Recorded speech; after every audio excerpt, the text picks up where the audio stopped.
Andriampalemana tandidindozany fiarahamonina tokony ho betsaka mihoatra izay teny ambarany asa tanteraina ho ny fivodronambe ny veka fahasalamam-bahoaka nanolotra fanampiana amin'ny tentana roa faingo tapitrisa $, ho an'ny Madagasikara Etats-Unis. Jifa Andriampalemana mitaky fipetra maika toy ny fanoloana ireo sy fokotany ho ny atokitsika Madagasikara.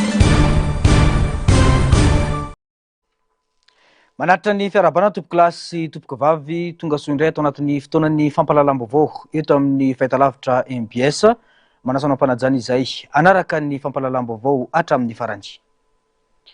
Fiainam-pirenena avy hatrany no isataratsika ny fampahalalam-baovao tsy mahagaga ny adihevitra momba ny rafitra hitondranan'ny Madagasikara eo am-piandrasana ny fikonan-doam-pirenena hoy ny administrateur civil Julien Andriamorasata tamin'ity androany ity. Mila mitandrina nefa ny rehetra manoloana ny fanapahan-kevitra raisina ho an'ny firenena satria tsy kilalao ny fiainam-pirenena. Tsy manohitra ny rafitra federalisme ny tenany saingy tokony hojerena ny lafin-javatra efatra izay ao anatin'ity rafitra ity mety hiteraka olana ho an'ny firenena sy ny vahoaka malagasy hoy ny fanazavany. Rindra tsara ny tahirinena no hitaterana izay vaovao izay. Misy lafin-javatra efatra ny tokony hojerena amin'ny rafitra federaly izay mampiteraka adihevitra be amin'izao fotoana.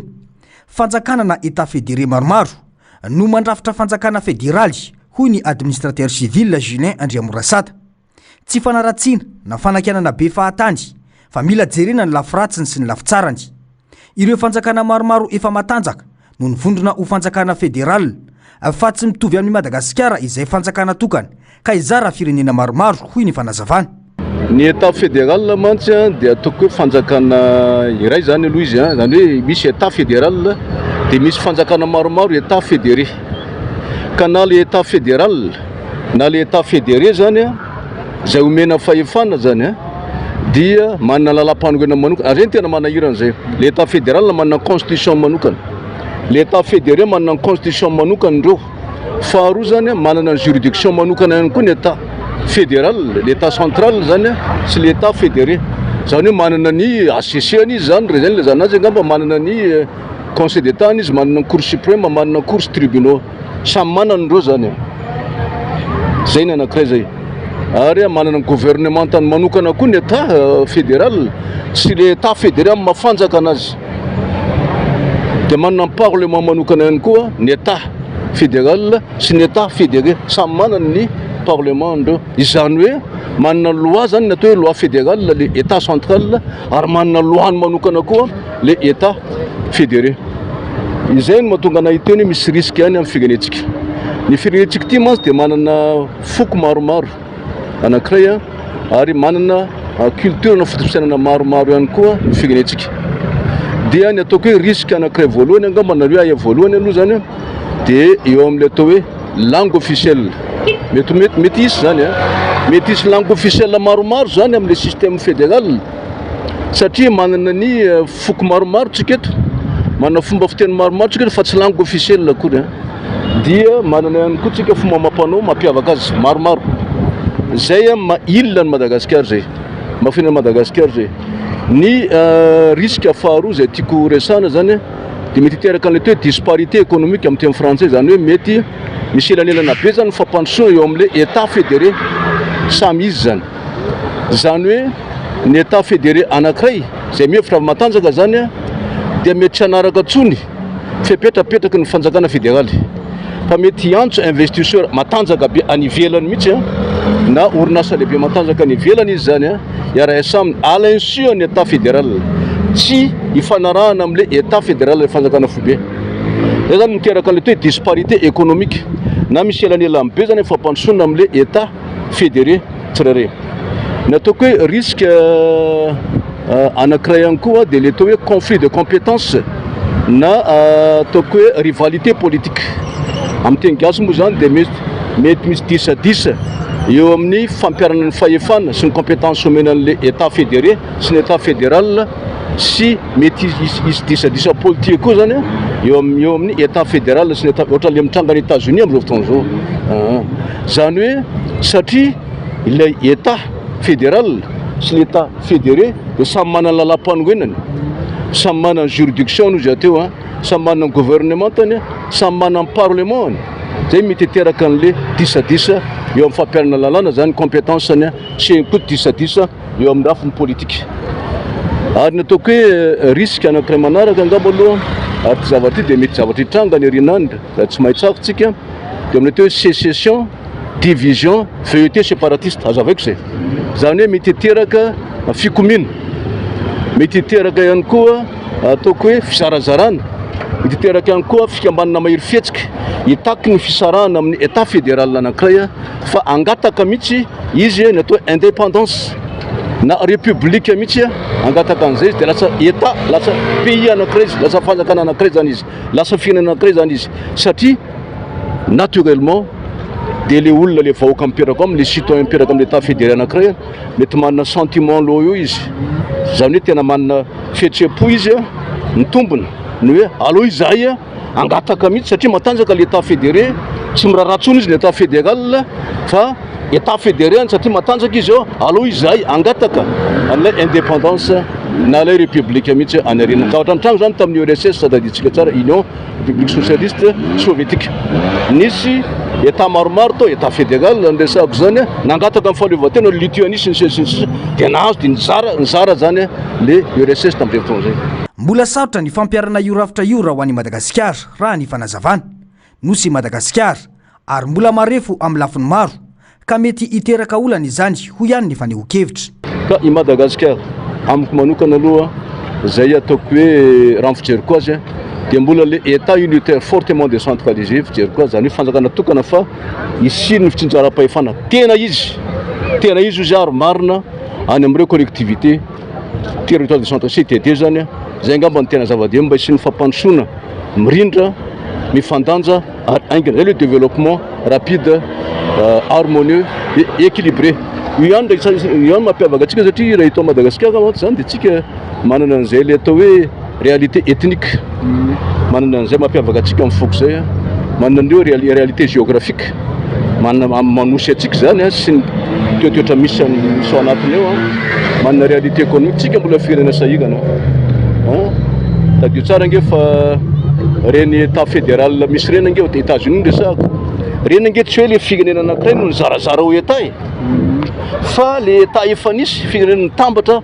anao fédération fédéralisme zay tiako avahany zay fa raha ianao raha firenena anankiray mbola sahina anao ka tia hoe ho zarazarana amina fanjakana maromaro be dia be ny risque izy na aiay tsy misy afaka ny anapaka mialoha ny amin'izay rafitra tokony hitondrana ny Madagasikara hoy ny fanamafisany fa samy miandry ny fikonan-dom-pirenena mila jerena ambony ambany ny lafi tsara sy ny lafi ratsy manoloana ny fanapahan-kevitra ho raisina so vao maika hitondra fikorontanana maro ho an'ny vahoaka malagasy ho iatrany ny faneho-kevitra.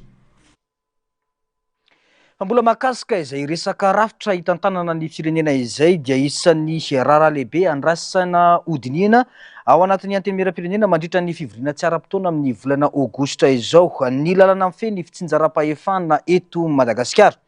Araka ny fanazavany solombavam-bahoaka Dr Miarso dia lalana goavana sy manandanja ho an'ny fampandrosoana iny fotony izany ka ilaina ny fandraisana anjara ny solombavam-bahoaka rehetra amin'ny adievitra. Azo atao tsara ny mampandroso ny firenena amin'izao rafitra misy izao saingy mitaky finiavana politika ny zava-misy ho iatrany faneho-kevitra ny antsipirian'izay rindra tsara ny tahiry ny aina hatrany. Isan'ny lalana andrasana iadin-kevitra mandritra ny fivoriana tsy ara-potoana ny momba ny lalana mifeny fitsinjaram-pahefana. Efatrany amin'ny fanokafana ny fivoriana ara-potoana voalohany no efa nisy ny firezana izany tena nivony antenimieram-pirenena hoy ny solombavam-bahoaka ny boriboritany fahaenina. Iantsona ireo solombavam-bahoaka rehetra ho tonga hiatrika ny adevitra momba izany satria isan'ny olana goavana eto amin'ny firenena ny fivangongom-pahefana amin'ny fanjakana foibe na dia lazaina fa fanjakana miaina anatin'ny fitsinjaram-pahefana azy Madagasikara hoy ny fanazavana. Io zany ny anankiray tena ngeza indrindra ary mbola tsy nandalo dia hotonihana araka ny tenen'ny filohan'ny antenimieram-pirenena mahazava-dehibe n'le izy tena zava-dehibe le izy satria isika eritreritra république vaovao eritreritra fanavaozana, eritreritra atao hoe firenena tsara kokoa noho izay efa nisy hatramin'izay amin'ny resaka fitantanana. Fa izay no maha solombavam-bahoaka zany hoe hoentiny eo anivon'ny antenimieram-pirenena amin'ny mahalapan'ny demokrasia azy ilay volavola rehetra izay hevitra rehetra miseho any ambadika any dia anjaran'ny solombavam-bahoaka no mandray ny fanapahan-kevitra ao anatin'ny ady hevitra ny amin'izay hoe inona no mahasoa ny firenena. Nazanady zany ny fotoana izay mbola isian'ny république ho avy eo ny fotoana izay mbola isian'ny concertation nationale iny anjaran'ny mpanatanteraka fa mahasolombavam-bahoaka dia hoe tokony respectena ny fotoana izay efa mifanomezaka. Azo atao tsara ny mampandroso an'i Madagasikara amin'ny rafitra fanjakana tokana izay misy fitsinjaram-pahefana. Ny tsy finiavan'ny mpitondra anome fahefana fen'ny any fotony ny olana ka mahatonga ny any amin'ny faritra tsy mahatsapa fampandrosoana hoy ny fanamafisana. Madagasikara dia nafon'Andriamanitra ho nosy. Tsika tsy mitovy ny any Afrika na ny firenen-kafa.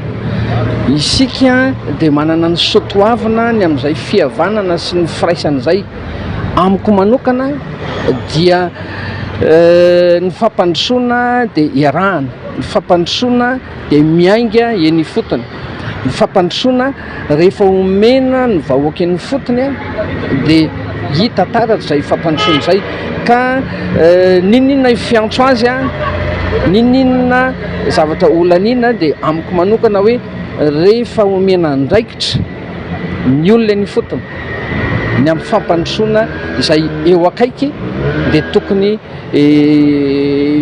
andeha ny firenena dia andeha izay fampandrosoana izay satria fantatrareo tsara hoe na atao hoe karamanysefim-pokotany ary any Beraketa miala avy ety Antananarivo nefa any Beraketa na any amin'ny faritra hafa misy fampandrosoana sy misy risotorona izay azon'ny eny fotony ampiasaina.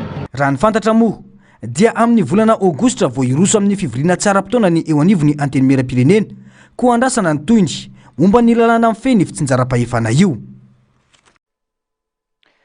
Fa manana ny firongatry ny tsy fandriam-pahalemana sy ny fitombon'ny tranga aratr'olona miseho amin'izao fotoana izao dia manao antsoavo avy amin'ny fotoanam-panjakana ny antoko Madagasikara mba handray andraikitra maika sy entitra iantohana ny filaminam-bahoaka. Isan'izany ny fanendrena ireo sefokotany raha ny fanazavana tamin'ity androany ity. Nisy moa ny fifampiresahan'ireo solombavam-bahoaka avy amin'ny antoko tamin'ny prefet Antananarivo momba izany tamin'ity androany ity. Rindra tsara ny tahiriniana hatrany no tanterana izay vaovao izay. Tokony soloana aingana tsy misy atakandro ireo sefokotany mbola tsy voasolo hoy ny solombavam-bahoaka avy amin'ny antoko Madagasikara. Araka ny fanazavan'izy ireo manana anjara toerana lehibe amin'ny fitandronana filaminana sy ny fandrindrana fiarahamonina eny fotony sy fokotany ka ilaina ny fanavaozana mba ampandehara dalana ny asa eny anivon'ny fokotany. Dia toy ny fanambarana izay nataonay dia manamafy izay hoe mifandraisana ndraikitra izay tokony atao. Ilay voalohany aingana indrindra izay tsy tokony ho angatahan'andro mihitsy ny fanoloana ny seho fokotany. Aza diny fa ny seho fokotany hatramin'izao dia mbola be dia be ireo seho fokotany tendreny mpitondra teo aloha. Ary efa fantatritsika tsara hoe inona ny zavatra nataon'ny seho fokotany tamin'izany fa nanaovana fitaovana foana raha tsy teny tamin'ny hetsika fotsy sy hetsika rehetra eraky Madagasikara reny dia ny seho fokotany nampiasain'ny mpitondra tamin'izany fotoana izany nanoerana ny hetsika. Ary na tamin'ny 25 septambra teo ary dia mbola hitantsika fa ny avy any amin'ny seho fokotany ihany foana nampiasain'ny mpitondra nanomanana ny olona anohatra n'ireny hetsika ireny. Ary amin'izao raha misy ny déstabilisation ho eritreretin'ny hafa izay mety ho tanterahana dia mbola lalana anankiray ny fampiasana n'ireo seho fokotany ireo. Dia izay ny antongavana eto. Efa nisy ny décret novaina tamin'ny herintaona. Nisy ny tamin'ny marsa tamin'ny farany teo ny fanendrena ny seho fokotany dia androany mbola be dia be ny seho fokotany tsy voatendry fa ny seho fokotany eo aloha ihany mbola miasa. Dia izay ny antongavana eto aloha manaitra aloha zany ho amin'ny tompona andraikitra rehetra hoe inona no iandrasana tsy ahafahana manolo an'ilay seho fokotany.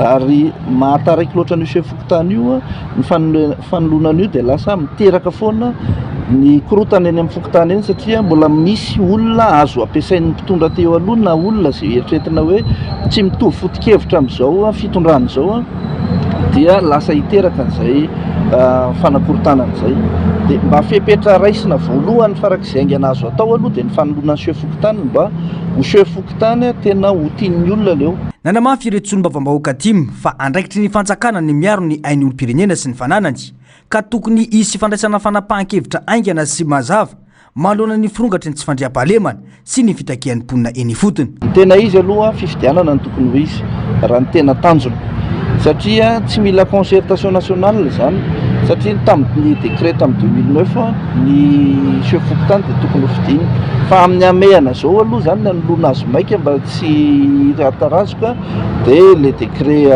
646 tamin'ny voaka tamin'ny mars teo tokony ho ampiasaina anoloana an'le fokotany.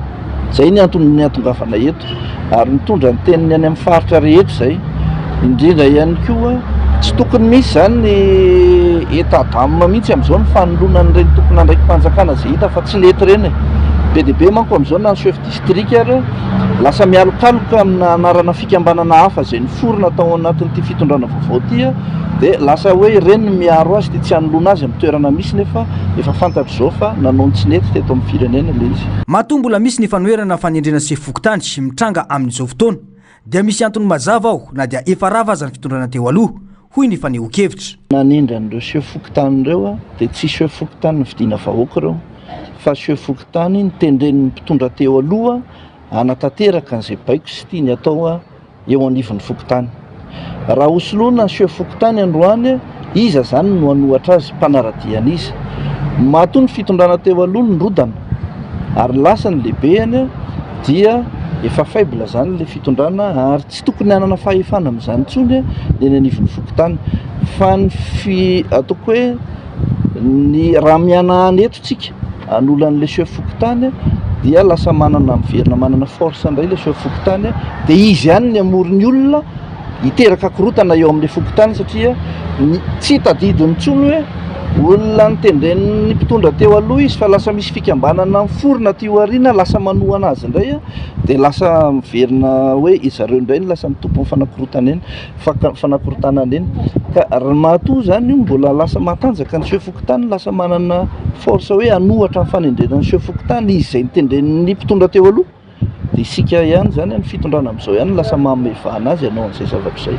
Manana andraikitra lehibe amin'ny fitandronan'ny filaminana eny ifotony ny fokotany ka ilaina ny fametrahana tompon'andraikitra manana fomba fijery mitovy amin'ny fanjakana sy eken'ny mponina mba ahafahana miatrika amin'ny mpahombiazana ny olan'ny fandriam-pahalemana sy ny mampandeha ny raharaham-panjakana izay tiany fitondrana fanavaozana apetraka eto amin'ny firenena.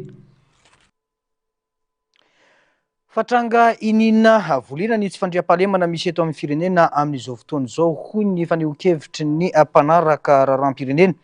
Tsy misy manana tombony ny sy ny korontana ka mila miara-mentana amin'ny fanjakana ny vahoaka malagasy amongotra ireo olona minimana korontana sy manana kajy politika ambadika hoy ihany ny fanazavan'ny Mohamed Razafberson. Narcisy Karazafy sy mbola avatsara no mitondra ny Antsipriam-baovao.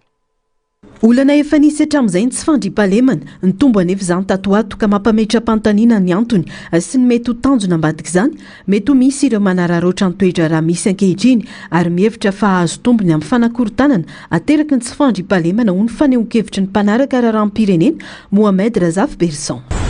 Fa anaizana tsy izany nefa misy fandrifian-javatra ihany koa satria araka ny resahana zay hoe misy manararoatra n'ilay zavatra ary misy mahazo tombony amin'izao zavatra misy eto amin'ny firenena zao izay efa resahana foana ombenimbeny izay fiheverana manokana fa karazana déstabilisation zavatra misy satria raha hitantsika angamba tatoato misy an'ireny fanakorotana na saim-bahoaka reny arahana drone eto sy eroa izay tany alehany filofanjakana eny na hatrany amin'ny toeram-piasany azy arahana drone na hatrany amin'ny trano fonenan'ny filofanjakana arahana drone tsy vitan'izany ihany izao miafara amin'izao famonoana faritan-drazana famonoana voaka malagasy zao izay tena tsapanay fanakorotanana ny filaminam-bahoaka ny sain'olo mpanara-baovao indrindra ny firenetsika mihitsy ny tianjareo déstabilisena noho ny antony resaka politika angamba satria tsisy mahazo tombony amin'ireo zavatra misy zao fa ireo olona mihevitra ny tena fa fa manohitra zay fitondram-panjakana zao mihevitra ny tenany fa tsy tia ny mpitondra amin'izao fotoana zao.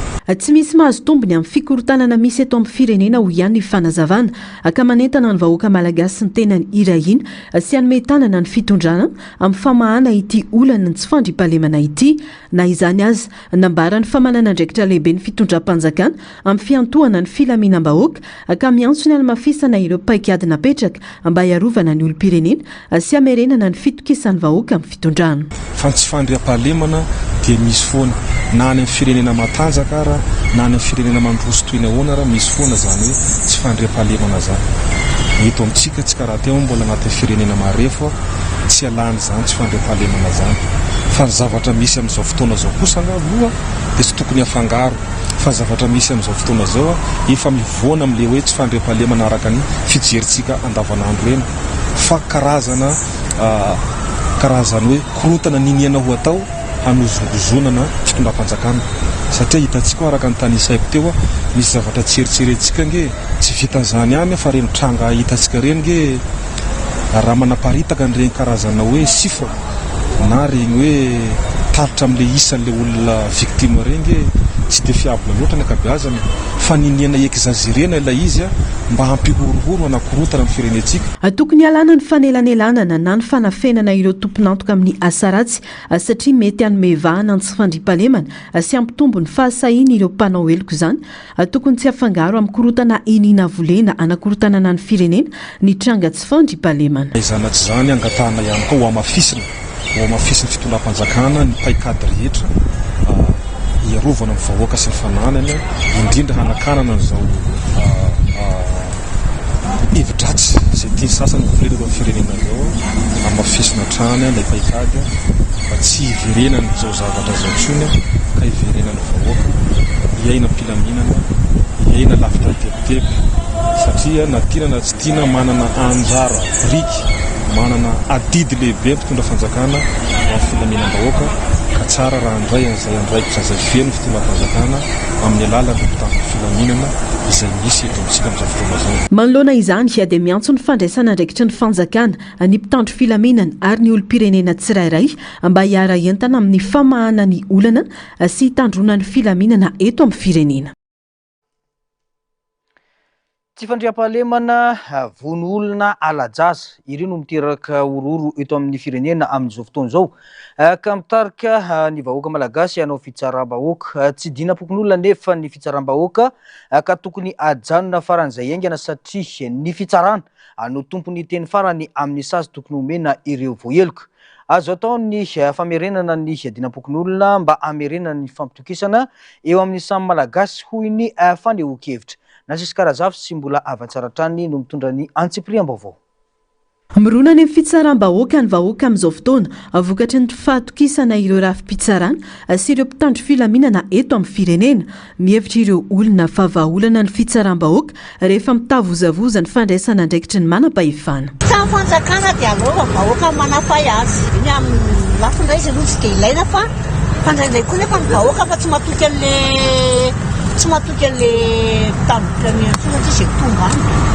Tsawazy tsy matoky an'izay tsony vahoaka. Rehefa hoe iny olona fotsiny dia fa tsy mety aloha ilay fitsaram-bahoaka fa zany hoe miankina ilay fanjakana fa raha mandraina indray koa fanjakana dia mety tsy misy. Fa vahoaka fa tsy matoky an'ilay fanjakana hoe mitsoa fanjakana fa rehefa eo hoe polisy isan-karazany zany tsy matoky vahoaka satria zanakin'olona matimaty fotsiny nefa ilay olona tsy migiaka tsy atao inona. Tsy mety ary tsy manaraka ny lalana nefa ny fitsaram-bahoaka indrindra manoloana ny zava-misy eto amin'ny firenena amin'izao fotoana ny fitsarana iray ihany no tompony teny farany amin'izay sazy tokony omena ireo olona voaheloka ho ihany ny fanehoan-kevitry ny sasany. Fitsaram-bahoaka ohatrany tsy ilaina satria manino aleo fitsarana ihany ny fanjakana ihany no itsaran'ilay vahoaka e. Satria raha misy zavatra tedavina zany amin'ilay fitsaram-bahoaka ohatra fotsiny zao ankizy vonoina fahatany io ohatra zany ana dia tratra zao ilay olona dia tokony adidina atao tsara mihitsy ifoto mihitsy ny fanadidina hoe izy ilay mpaniraka tokony ho fantarina zany le mpamily hoe iza marina satria misy zay zao hoe misy olona tratra de mila fantarina zany hoe iza marina ny ao ambadiky anyty tena misy marina ve satria le fitsaram-bahoaka tsy ahitana marina marina fa marary le haina miala fa tokony eritreretina eny zany izy hoe aloha eto amin'ny fitsarana nanao ny asany ohatran'ny vahoaka moa fa tofo na izany aza nefa tsy omena tsiny ireo vahoaka satria mafy ny mahazo azy matsiaro tena ho tsy misy piaro sosikevitra araka izany ny famerenana ny dinam-pikon'olona amerenana ny fifampitokisana eo anivony fiarahamonina hita mihitsy zay maratra an'izany zany mihitsy raha ny tena ilaina zany ny miainga ty fotony satria ny fokon'olona malala ny zavatra rehetrarehetra iny fotony zay mihitsy aminazy ilaina mihitsy zany tena zany mihitsy ny tokony voizina amin'izao vanim-potoana ohatra maimay tsy fantatra tony makaiza sy makaiza ilaina mihitsy zany amin'izao dia hitana fitondram-panjakana ny amin'izany satria le olona koa nge efa manaovaka efa metofitofoka amin'ilay zavatra mety misy dia lasa le fitsaram-bahoaka satria marary kosa le aina izay mahatonga le fitsaram-bahoaka fa fitsaram-bahoaka nge tsy voazao vo misy fa hatramin'izay efa nisy foana rehefa tsy zakan'ny olona le zavatra ataon'le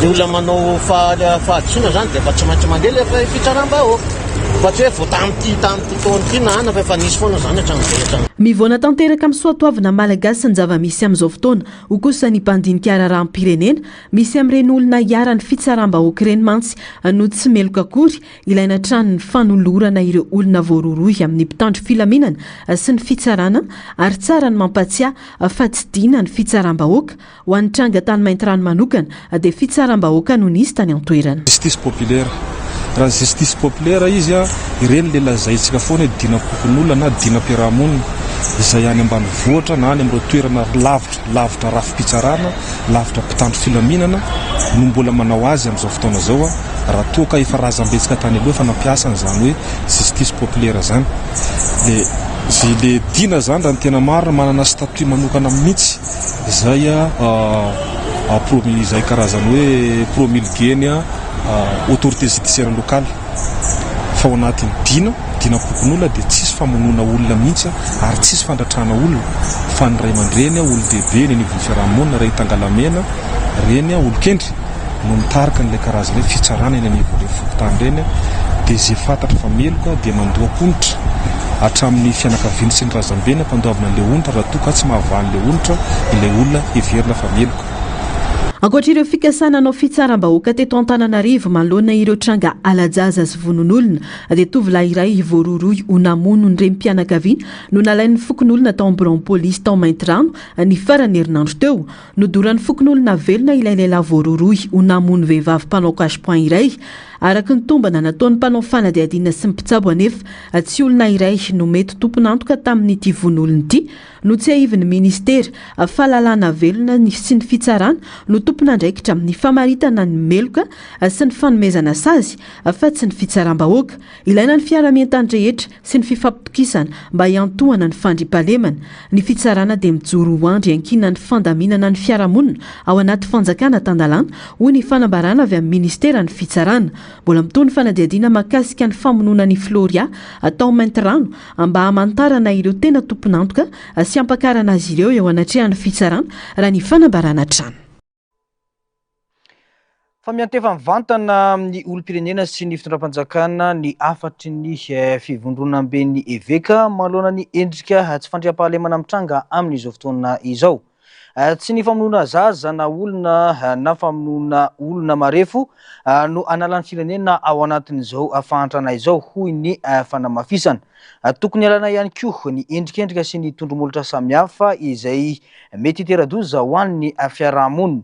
Manana didy aneo ny mangarahara manoloana ny zava-misy ny mpitondra fanjakana mba tsy ho very anjavony toy ny mahazatra izany hoy ny fivondronam-ben'ny eveka raha naonao fanambarana tamin'ity androany ity ny antsipriany izay. Nivoaka tamin'ny fangina ny fivondronam-ben'ny eveka manoloana ny endrika tsy fandriampahalemana eto amin'ny firenena ankehitriny izany mahita tombotsoa amin'izao ifamoana mpitoerana eto ve aizany fahendrena malagasy sanatria ve ny ratsy no anjaka amin'ny fiarahamonina ankehitriny. Fanontaniana mipetraka ireo ny eveka miantso ny malagasy izy ireo tsy anaiky ho raviraviana andatsakaina mifanohitra amin'ny didin'Andriamanitra tsy ny famonoan'olona ho izy ireo no analan'ny firenena anatin'ny fahantrana. mampanontany tena ny toejavatra iainantsika hoe iza no mahita tombontsoa amin'izao zotra iarahantsika malagasy miaina izao. Ifamona ny toerany eto ve? Tsy misy feo amin'ny fietreretana intsony mihitsy ve? Aiza ilay fahendrena malagasy amin'ny fanajana ny aina sy ny fandalana fihavanana ny tozary tsy misy tahotra an'Andriamanitra andriananahary mpamorona ny aina intsony. Dia ho sanatria ve ny ratsy no anjaka eo amin'ny fiainam-piarahamonina ankehitriny izay nalaza eran-tany fa na dia ny tainombo mivadika aza tsy nisy naka. Miantefa amintsika olom-pirenena aza mety ho raviraviana andatsakaina satria sarobidy ny aina ary lahatokana ho ny tolo. Ary didy entitra no aroson'Andriamanitra hoe aza mamon'olona. Hitantsika eo amin'ny Exode 20:17. Aoko samy mpandalany eny sika mianakavy. Tsy ny famonoana ny zaza sy ny olona marefo na oviana no analantsika amin'izao fahantrana lalina izao. Avelao iaina toanao ny hafa hiatrika ny fiainana. Loza mitatao amin'ny fiarahamonina malagasy ny endrikendrika sy ny tombotomboka ka tokony ialana. Miantefa mivantana amin'ny mpitondra fanjakana ihany koa ny antson'izy ireo anao asa mihoatra sy betsaka lavitra no ny teny ambara. Takina ihany koa ny sy ny mangarahara mba tsy ho very anjavony toy ny mahazatra amin'ny raharaha tahaka izao. Vadio ny endrikendrika sy ny tombotomboka ka malina faty ireo alako bika tsy tiako tare fa loza ho amin'ny fiarahamonina ny endrikendrika satria hoy ny soratra masina. Betsaka ny olona matin'ny lela sabatra fa vitsy kokoa no ny olona matin'ny lela. Ao amin'ny Siraka 20:20. Ho anareo mpitondra, tsapa ny ezaka efa ataonareo amin'izao fijalian'ny vahoaka izao. Vahoaka mba ho betsaka noho ny teny ambara ny asa tanterahana, sao variana ka miamahazo vahana hatrany ny ratsy.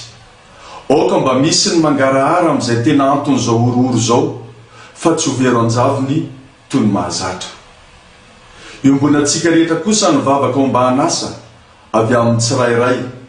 Itodiantsika misimisy kokoa makany amin'Andriamanitra ilay sady loharan'ny aina no mpanao ny tsara sy mamaly ny soa ny tsirairay araka beniny ny famindram-pony.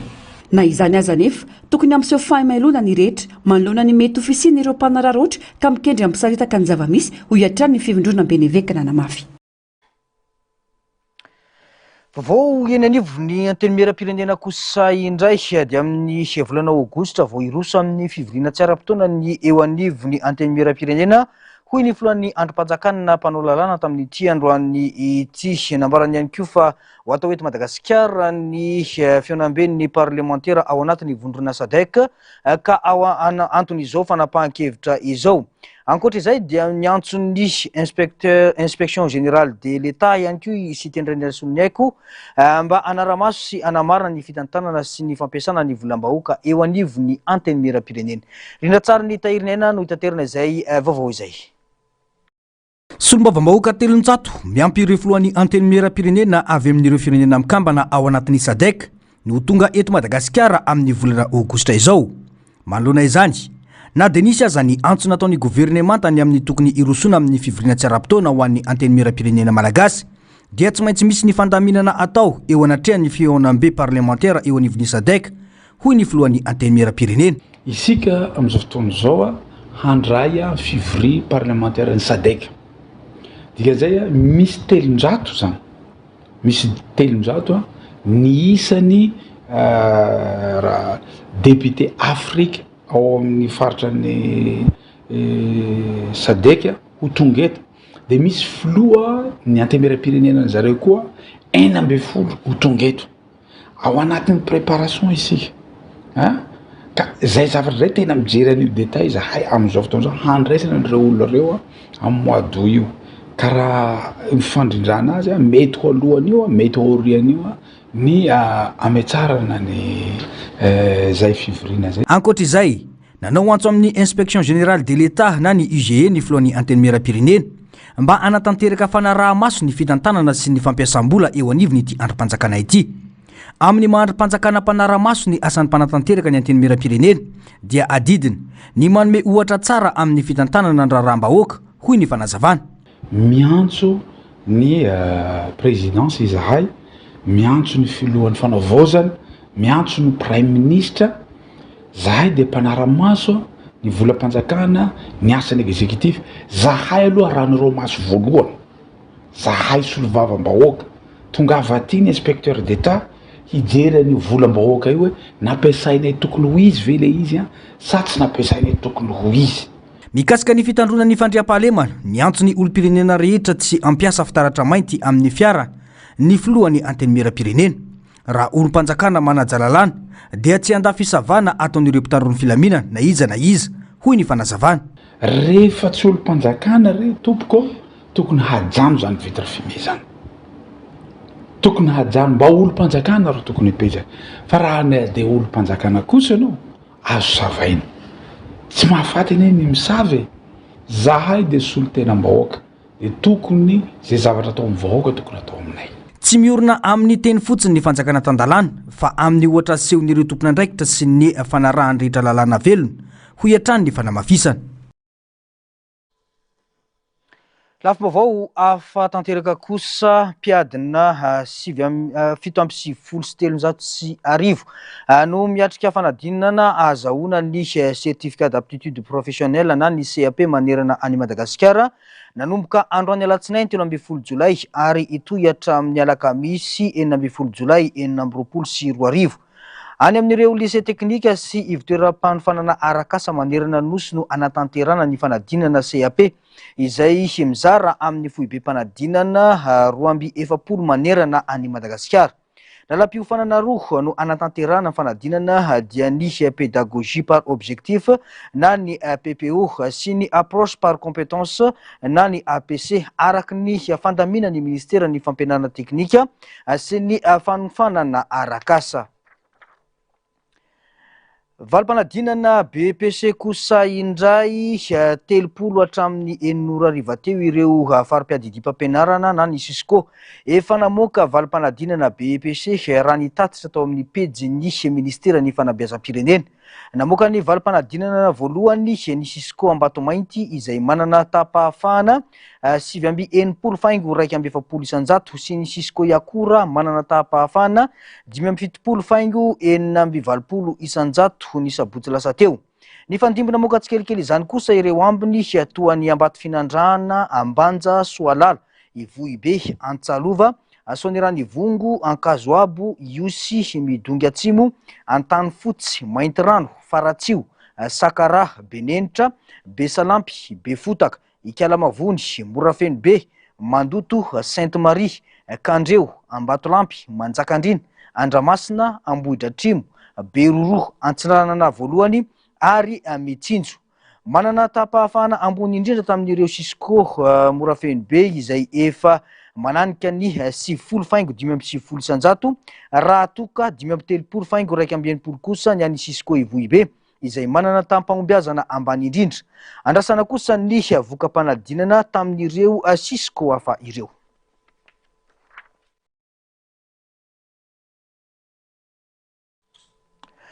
Tontolon'ny fahasalamana kosa indray dia isan'ireo firenena ahitana tampahafatesana ambony vokatry ny tazomoka i Madagasikara. Ato anatin'ny antony fahaefatra moizana ain'olona sy andehanan'ny vahoaka any amin'ny mpitsabo ny resaka tazomoka raha ny eto amintsika. Tafiditra ao anatin'ny politika panjakana ny fanomezana lanja ny fahasalamana fa indrindra ny ady atao amin'ireo aretina mbola mandripaka malagasy toy ny tazo. Hoy ny filohan'ny fanavozana raha nandray ireo fitaovana avy amin'ny gouvernemanta amerikanina ho fanatsarana ny sehatry ny fahasalamam-bahoaka. Nasisy karazafy sy mbola avatsara no mitondra ny antsiplian'izay. Valo hetsy sy ireo tapitrisy ireo trangana tazomoka teto Madagasikara ary olona 700 no namony ainy. Vokatry ny tazomoka teto amintsika ny taona 2024 manana tahambony indrindra amin'ny tranga tazomoka eto Madagasikara ny distrikany Kiongo manaraka azy ny faritry fitovinany tanjona ny anamafisana ny ady amin'ny tazomoka izay aretina mamony ny akamaroany ireo reny mitondra voka sy ireo zazalatsaka ny 10 taona. Ao anatin'izay moa ny tazomoka raha ny taremarika aloha no asiana resaka betsaka aloha ny marary tratran'izay aretina zay ary misy koa moa zany ny olona maty fa ny fahazahoantsika ny fitaovana androany dia antoka lehibe afatsika mampidina ny tany olona tratran'izany aretina zany eto Madagasikara. District tena mbola tratra aloha amin'izao ny districtny Kongo ny any amin'ny faritra fitovinany koa Menabe izay mbola ahitana tany olona be zany izay aretina zay. Eto zany ny ministera ny fahasalamana anara-maso akaiky ny fitsinjarana ireo fitaovana ireo mba tena hoe ho tonga amin'ny olona bénéficiaire tena hoe tokony sitraka an'izany fitaovana rehetrarehetra zay voalazantsika teo zay. Ho fanohanana ny Madagasikara amin'ny sehatra ny fahasalamana dia nanolotra famatsim-bola amin'ny tentina 430 faingo 3 tapitrisa $, manomboka amin'ny titanty hatramin'ny taona 34 ny gouvernemanta amerikana. Ankoatr'izay, ilay misy odimoka miisa 5,907 sy 7,7 mitentina 2 tapitrisa $, no zaraina manomboka amin'ny ity volana Jolay hatramin'ny tapaky ny volana Oktobra eo anivon'ny distrika miisa 320 sy pahasalamana miisa 220 sy 100 laboratoire miisa 320 sy 547 no nahazo fitaovana ara-pitsaboana izay mitentina $7,000 atafiditra ao anatin'izany ny fitaovana fiarovana ho an'ny mpiasan'ny fahasalamana, fitaovana fitiliana, kojakoja laboratoire, fitaovana mitahiry hafanana ary rafitra fanaraha-maso numerika, tsy asa fanasoavana fa fiara-miasa stratégique ny fanohanan'ny États-Unis any Madagasikara ho ny prakidrara amerikana Steve Brunmer izay nanamafy fa anampiana ny Madagasikara anana rafitra ara-pahasalamana matanjaka sy havita tena bebe kokoa. Baroko tamin'ny tena ataoko teo ao anatin'ilay tetikasa sy diplomasia mahakasika ny fahasalamana maneran-tany ho an'ny filoha Trump mivoakasika ihany koa amin'ilay hoe America First dia ny tanjona voalohany indrindra aloha dia ny tsy hatongavany ambana ara-pahasalamana avy amin'ny aretin'ny findra amely ireo fianakaviana amerikana any atoerana. Mba ahafahana tonga amin'izay dia tsy maintsy misy zany ny fiarovana sy fiara-miasa ireo firenena hafa rehetra hatongavana amin'izay fiarovana zay tsy paritany mihoatra ny firenena rehetra sy hatongavana any amin'ny firenena amerikana ihany koa ary iray amin'ireo aretina ilana fiarovana ireo ny ady amin'ny tazomoka sy fanohanana ny rafi-pahasalamana matanjaka satria rehefa matanjaka araka ny lazaiko teo ny fiarahamonina malagasy eto dia matanjaka ihany koa ny fiarahamonina maneran-tany. Tanjona amin'izao fanolorana fitaovan'izao ny anara-maso faran'izay aingana ireo valanaretina mety iseho atao ny tazomoka, ny nendra-drajako na ny mpox, ny pesta, ny aromontana, ny lefakozatra sy ny maro hafa. Ankoatr'izay, famatsim-bola mihoatra ny $3,000 no hividianana sy ametrahana ary andohavana sara-pampiasana interneto mandritra ny herintaona. Apetraka eo amin'ireo distrika 330 lahara-pameana sy ny fitalehavam-paritra ara-pahasalamana manerana ny Madagasikara ireo fitaovandreo ahafahan'ireo mpiasan'ny fahasalamana any amin'ireo toerana lavitra sy saro-dalana andefa angon-kevitra ara-pahasalamana aingana makany amin'ireo tompon'andraikitra mpanapa-kevitra any amin'ny Vohibe. Anampy amin'ny fandraisana fepetra aingana sy voarindra kokoa izany rehefa misy valanaretina. Ny Momentum Country and Global Leadership izay vatsiny gouvernemanta amerikana vola no anatanteraka ity tetika saity. Vaovao avy any amin'ny distrikany Beroro kosa indray dia nivoaka tamin'ny fahanginan'ny fianakavian'ny izy efatra mianadahy notifirin'ny miaramila tao Beroro. Nambaran'ny fianakaviana fa tetika niraisana ny an'ireo miaramila sy ireo dahalo izay namon'ny avany ka anaovan'izy ireo antsoavo ny anokafana fanadihadiana lalina mahakasika ity raharaha ity. Narisy karazafy sy mbola avatsara no mitondra ny Antsipriam-baovao. Olona efatra namony ainy vokatra ny tifitra nataona miaramila tany Beroro tamin'ny volana Jona lasa teo. Voalaza fa noho ny vaovao tsy voamarina no anton'izany tifitra nataony miaramila izany. Nambaran'ny solombavambahoaka voafita ao Beroro fa nisy vaovao tsy mari-potitra nitarika ny fandraisana andraikitra ka ny afara tamin'ny fahafatesan'ireo olona efatra ireo. Namafisiny ity olom-boafidy fa misy tranga fibodona tany tsy ara-dalàna any an-toerana izay voalaza fa isan'ny teraka ny disadisa. Misy miaramila efatra zareo ny tonga tao dia tsara ho marihana fa tsy ireo miaramila ireo ihany nanatanteraka ny famonoana io fa misy dahalo zay recherche ary namoahany fitsarana mandadarea tafiditra nentin'izy ireo namono an'ireo olona anakefatra ireo teo amin'ny 5 teo na 9 ireo olona ireo no miaraka zay tonga andeha natanteraka titika na zavatra fifanarana zany satria nisy zavatra tsy nety nataon'le olona zay natongavana tao ka nandeha natanteraka an'izay atao hoe titika zay hoe amonomby izy ireo zany a mba hisiny filaminana antranjareo nola zay nreto mpitandro filaminana nreto miaramila reto anefa fa hoe jiolahy 12 mitondra basy andehanao forcé omby ao amin'ny toerana io no natongavan'izy reto zay ny antony namonony anazy nefany a dia tsy mitombony izany fa nisy olona velona tamin'ireo olona reo a zay afaka niala nandositra zany a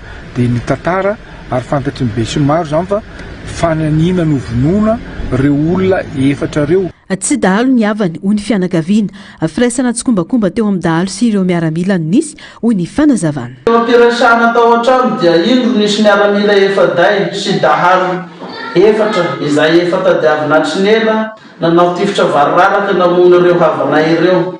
Tsindrinay atona fa tsy dahalo ny havanay fa noezan'izy ireo notona no nikajikajy amin'ny endriny maro samihafa ny fanaran'izy ireo sy ny fanaran'izy ireo nahavan'ny toza satria manana omby maro io havanay io ka maty teo eo izy efatra mianaka ary ny sasany kosa dia tafaporitsaka. Akory nefa ny ataran'ny fianakaviana fa kay fitaka ilay fibebona ary nisy horona peo manamarina izany. Na efa nikononkonon'izy ireo ka ilay fibebona rehefa tsy naomby nitetika famonoana tamin'ny andro lasinainy 8 juin 2026 io ary ny miaramila nisy ny namany nanampy azy ireo nikononkonona ka nahavanona ity loza ity.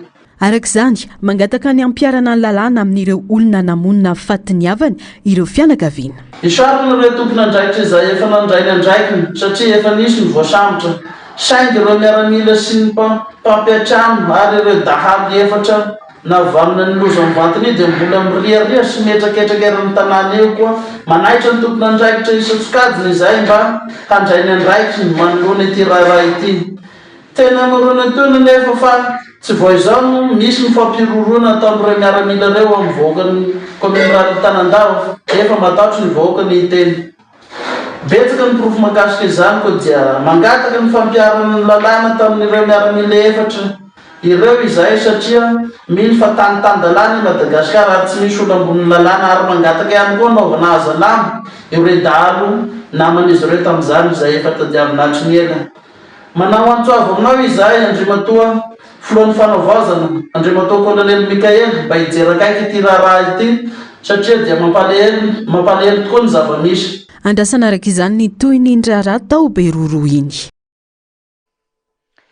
Vao mahakasika ny resaka solika kosa indray dia miantra manerana any Madagasikara ny toromarika ny OMS izay mandrara ny fahafahana mividy solika mihoatra ny 100 litatra ho an'ireo mitondra fitoerany araka ny noty ny voaka ny 7 Jolay 2024 lasa teo. Voakasika izany ny bidon, ny barika sy ny sisa voafetra ho 100 litatra isan'andro isaky ny mpividy arak'izany no fetra ambony azo amidy amin'ny karazan-tsolika rehetra vidina na ny lasantsy izany na ny gazoil ary tsy hanavanana ireo manana taratasy manokana ara-pitrandrahana azy. Itazonana ny famarinana toeran'ny tsenan'ny solika sy antohana ny fanarana ny fitsipika amin'ny feny ny fizarana solika manerana nosy no voalaza fa antony ity noty ity. Amafisina arak'izany ny fanaraha-masoka izay olona na toeram-pivarotana tsy manaja ireo fepetra ireo dia mety hiaran'sazy voalaza ny lalàna sy ny fitsipika manan-kery raha ny noty ny voaka hatrany.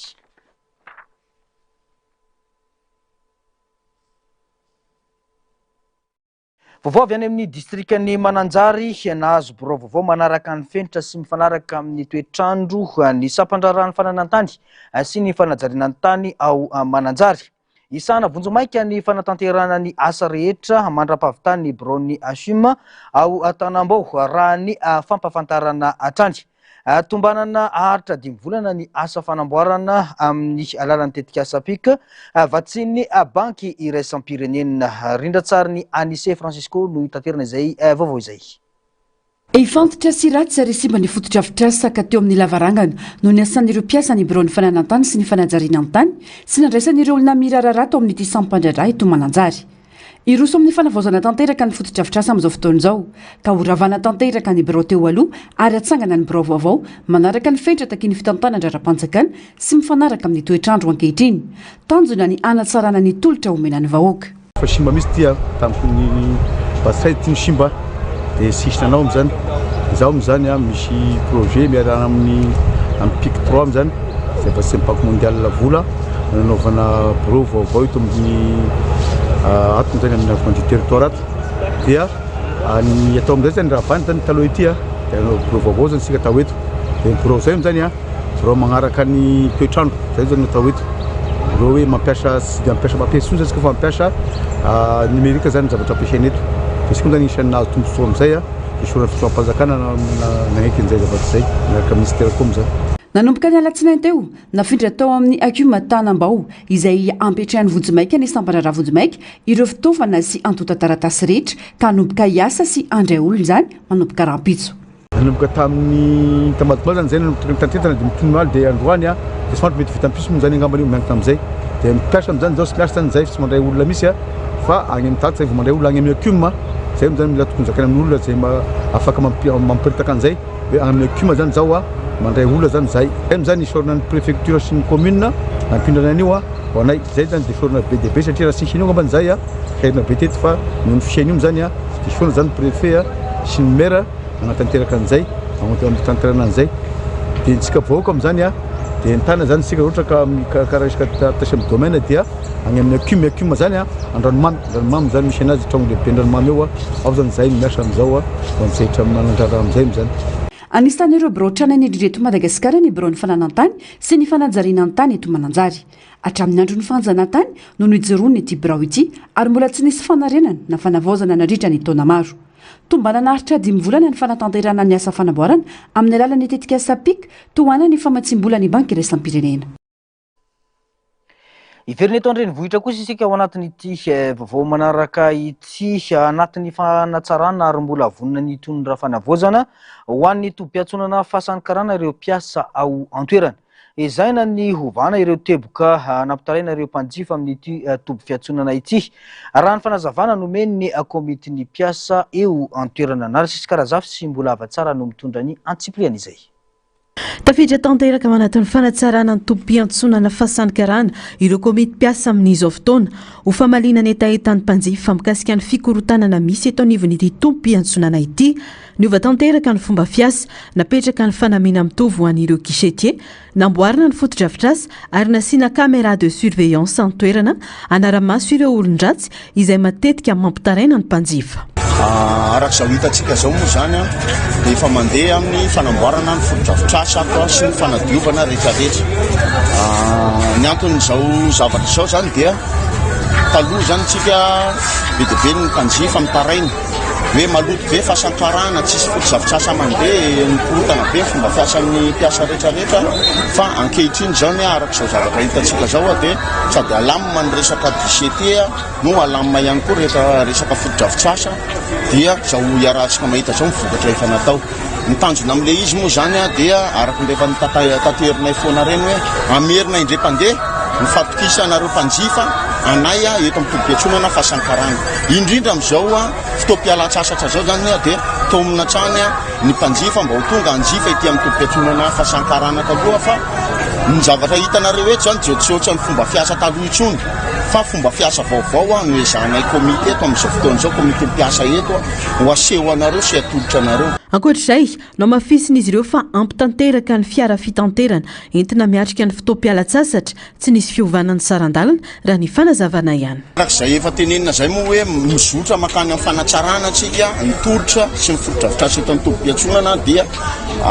entana zany mpanjifa ho tonga fa misy foana zany ny fiara mitatitra atsika eto aza misalasala mihitsy nareo hoe tsy ho ampy ny fiarana ohatr'izay fa ny fiara dia be dia be eto amin'ny tobi-piatsonana fahasankarana mahazaka mitatitra atsika mpanjifa amin'izao fotoam-pialatsasatra zao mikasika ny sarandalana moa zany a dia araka rehefa nitaterina reny foana fa tsy misy ny fisondrotan'ny sarandalana eto fa mbola ny sarandalana hatramin'izay ihany no miatra eto amin'ny tobi-piatsonana fahasankarana araka ny efa ny tenenin'ny fitondram-panjakana tamin'ny alalan'ny ministeran'ny fitaterana dia mazava le resaka hatramin'izay foana hoe sokafana ny tobiatsonana fisandratana eny amorona-pona satria volam-bahoaka sy volam-panjakana ny nanaovana iny zany tsisy olana iny fa isika zany a na mipitatika na mpanjifa dia afaka manjifa foana zany tsika na eny amorona-pona na ety amin'ny tobiatsonana fahasankarana mety ny any avaradrano zao ohatra manana tombony kokoa izy ohatra hoe eny amin'ny gara fisandratana amorona-pona metimety aminy kokoa dia afaka manjifa izy iny ny aty atsimon-drano kosa nefa mihevitra fa ety amin'ny tobiatsonana fahasankarana no metimety aminy sy akaikikaiky azy kokoa dia manjifa ety izy. Milaza ho tsy manana hevitra hifaninana amin'ny gara fisandratana ny eto amin'ny fahasankarana nanamafy ny fahavononana na tsara ny toerana iasany moa ireo mpiasa aviana napetraka manaraka ny anamboarana tara ity tompy iantsonana ity. Vao ny trangam-piarahamonina kosa indray ny trangana lozam-pifamoivoizana namoizana ain'olona atao andreny vohitra antsiranana ny maraina teo tokony ho tamin'ny foloran-tanoany raha ny fampitam-baovao. Bajaja 5 potika nandritra izany, olona iray nitaingina bisikileta no namoy ny ainy, nisy olona 5 hafa naratra ka tsy maintsy nentina tany amin'ny hopitaly nanaraka fitsaboana. Ny roa tamin'ireo kosa efa nalefanody raha ny vaovao voaray avy any an-toerana. Vaovao makasika ny fanatanjahantena kosa fantatra avokoa. Ireo ekipa efatra hiatrika ny manasa-dalana hiadina ny ho tompon-daka maneran-tany na ny mondial 2026 taranja baolina kitra taoriny ampahefa-dalana natao ny farany herinandro teo. Ifandonany la Furia Roja ny Espagne sy ny Bleu any Frantsa ary ny Free Lion any Angleterre sy Albi Celeste avy any Argentine. Tsy misy ny lalao amin'ny tia latsinainy ity fa anomboka rampitso talata kosa ny dingana manasa-dalana. Anokatra ny lalao amin'ny folora alina ora eto Madagasikara ao amin'ny kianja Dallas ny fifanandrina ny Espagne sy France. Ny mpitsara Salvadoriana Ivan Barton no tendreny FIFA hitantana ity lalao ity. Ny tenan'izay mpitsara avy any Amerika fovoany. Ny tantana lalao mondial betsaka indrindra teo amin'ny tantara ary efa nitsara lalao telo ihany koa tamin'ity mondial 20 sy 20 ity. Ifandona kosa i Angleterre sy Argentina ny alarobia ho avy izao lalao atao Atlanta amin'ny folora alina ora eto Madagasikara.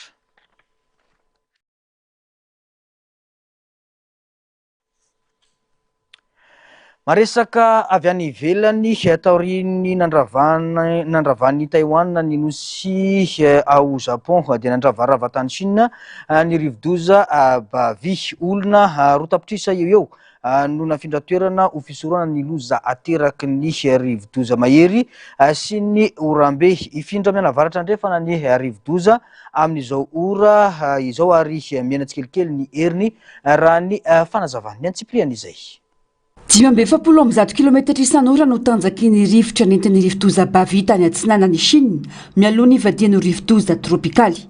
Olona manodidina ny roa tapitrisa no nafindra toerana ho fisoroana ny mety loza teraky ny rivotra sy ny orambe entin'ny bavy tao amin'ny faritany Xizang. Nampitandrina ny sina orambe mivatravatra ny amin'ny faritra morotsiraka sy ny mety sy ny tondra drano tampoka ary ny fanelingelenana ny fifandraisana amin'ny fitaterana ny manampahefanana amin'ny faritany manoloana ny fandalovany rivo-doza bavy.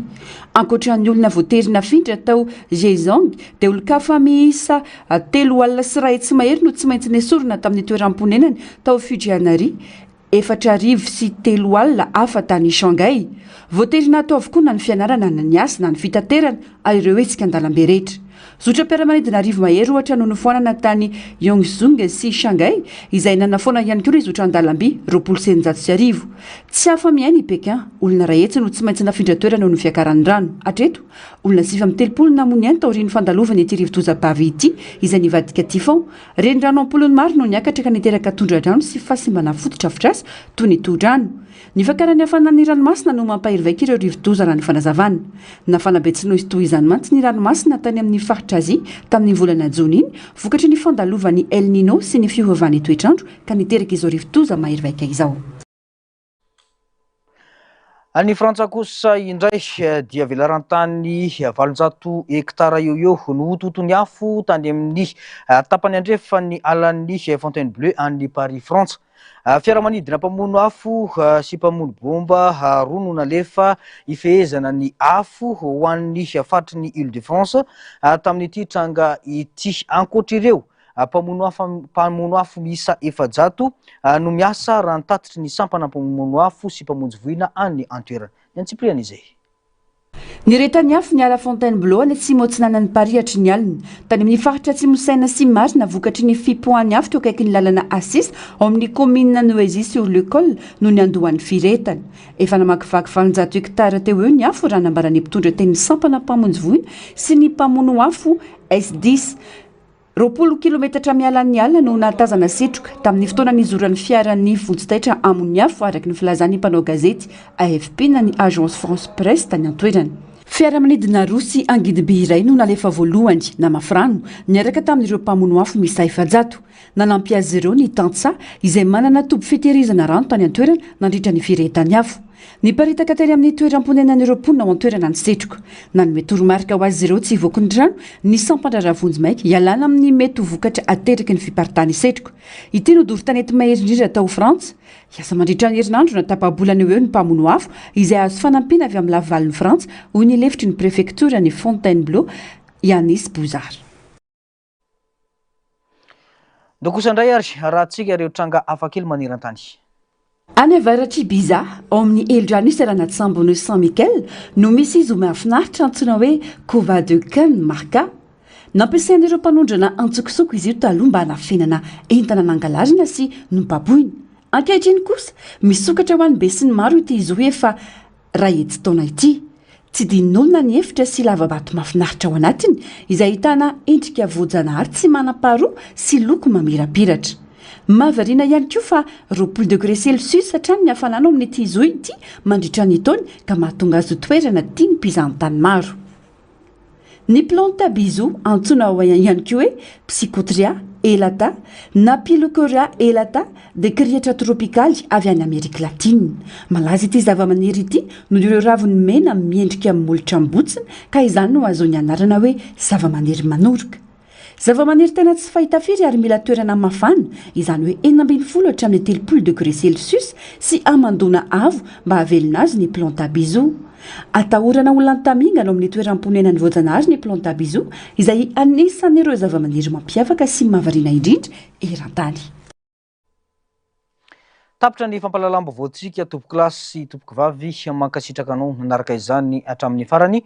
Ankasitrany trany ny teknisiana sy namana mpanao gazety niaraka nanatontosa izao fampalalam-baovao izao. Mametraka ny soavatsara veloma tompoko.